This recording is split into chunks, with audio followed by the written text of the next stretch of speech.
Hi everybody, and welcome to another Witchy Weed Wednesday. I only see these guys on the side of roads, so I'm going to try really hard to talk to you as clearly as I can over the sound of the vehicles, which are just going to be an inevitable reality for this video. So I'm out here with this Frenchy boy, because he's a specimen of wild parsnip. Now to give you some reference, I'm 5'2", he is a little bit taller than I am. He looks a little bit like Queen Anne's lace, which you see growing all over here, but he's much, much larger. If I had made it out here before he gotten quite so crispy and further through his season, he would have really pretty yellow flowers, looking not unlike these, but just yellow in color. And you can see the leaves down here are large. I don't want to touch it because we're going to talk about why I don't want to touch it in a second. Are much larger, even little pinnately compound pieces coming off of it than my hand. Now these plants have a 2-year life cycle, so that means it's going to start off its life as a little crown of these type of leaves in your yard, or on the case of this plant, the side of the road. After that, about late June here in Michigan, it's going to shoot up this tall flowering stalk of flowers that will later turn into these seeds and propagate a whole bunch more of these guys, which by the way are super invasive and not native to most of the US. So have fun with that. The problem with this plant and why I'm trying not to touch it is because wild parsnip creates terrible, terrible burns when its juice is on your skin and your skin goes into sunlight. It's very photoreactive.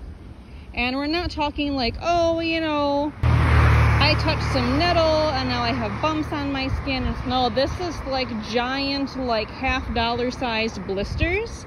It is terrible, folks. So if you see, and I'm going to say this over again, anything that has flowers like this, that is in the Apiaceae or Umbelliferae family, don't touch it until you can ID it down to species.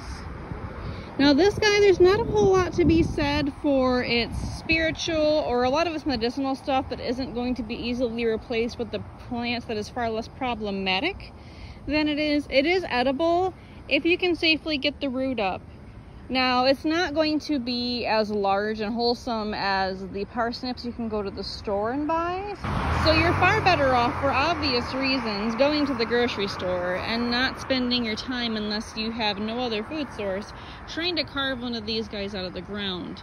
You can see looking at him that he is not only covered in aphids, but he is also, he doesn't have the collar that Queen Anne's lace does. And it's easy to see that Queen Anne's lace is one of the safer members of the family. It kind of signifies itself that way. Queen Anne's lace is wild carrot. That's going to be far more disappointing if you were to dig this guy out than what you're going to get from the grocery store. So when you see flowers like this that are umbrella shaped out in the wild, Umbelliferae is a really scary plant family. And just like seeing 3 leaves, or like I always talk about, flowers or berries that grow in the armpit, or right here, if this leaf is growing, and the crook over a plant has a flower or another leaf coming out of, those are all warning signs. If you see a plant like this, don't pick it or touch it until you know for sure what it is. Because this whole plant family can have some really cool, forageable, edible, and even medicinal uses, but it can also be deadly either as a toxin or able to literally peel off your skin. So user ID as well, always be very cautious. Be careful out there, folks. When you really get down to the biology and botany of the world, nature is actually not gentle, and it's dangerous out there. Always exercise caution, and I will see you next week.